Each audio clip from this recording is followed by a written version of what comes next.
General Singh, how significant is this reported 400 plus kilogram stockpile of 60% enriched uranium? How practical is this in the strategic terms? What's your opinion on that front before we talk about the Hormuz nuance and bring in Adit? Well, Kabir, this is the issue today, and it is very vital and very Hmm. important. This 450 kgs of enriched uranium is the card in the hands of the Iranians.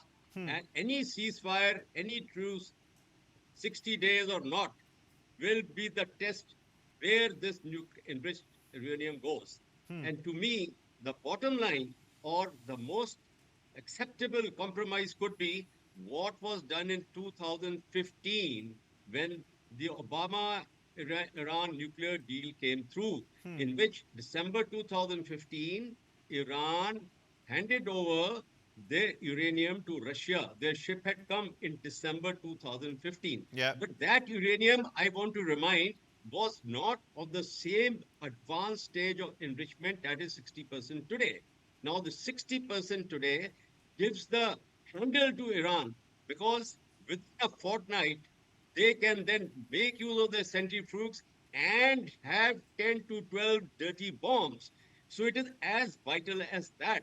And to that extent, United States has failed to meet its goals and aims, the war aims, nuclear advancement by Iran, this Hmm. enriched uranium, destruction of their nuclear sites, the change of regime. So US actually failed on all counts. But yes, they dominated the military battlefield, and to that extent, they still continue to dominate as against Iran's resilience. So what is the important thing is that in modern conflict, perception management is as important as the Absolutely. battlefield outcomes.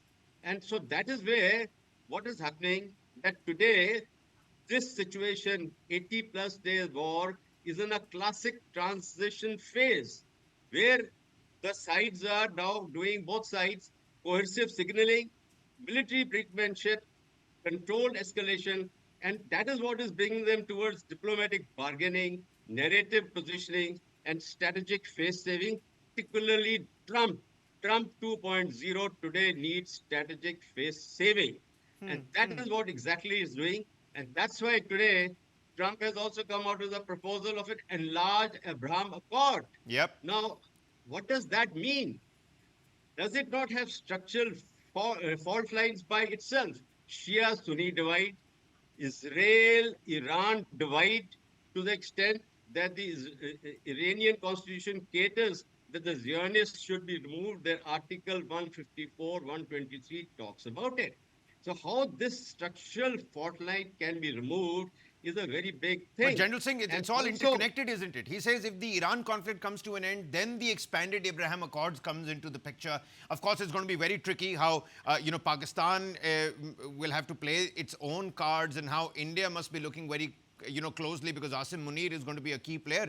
He's been invited to join the Abraham Accords. That's a completely different thing. I'm just talking about the fact that if these talks collapse here, General, what are the immediate military escalation scenarios that one should keep a lookout for? Kabir, to my mind, the talks would fail. Firstly, if the Strait of Hormuz is not opened. And to Hmm. that extent, that is where the compromise is very much feasible. Iran opens it from their side, and the United States lifts the naval blockade. And that's a very feasible thing because they know that the world energy crisis is now getting out of hands. So that is where if that area, that part of agreement doesn't come through, then the United States will by force try militarily open the Straits of Hormuz, and for which they will require, to my mind, minesweeper movement along with a destroyer. So they try to make a safe lane for the shipping. Now, this is where the most important crux lies if the talks fail. That will be there. But any other military action in that, options are there, and I can cover it here starting from this Persian Gulf itself, the beach side, the Bandar Abbas, the Kharg Islands. But then what next? What next? Can they enter the southern portion on and any land war, ground war, boots on ground? No. Similarly, the Mesopotamia frontal cord through the Iraq, it is not really feasible.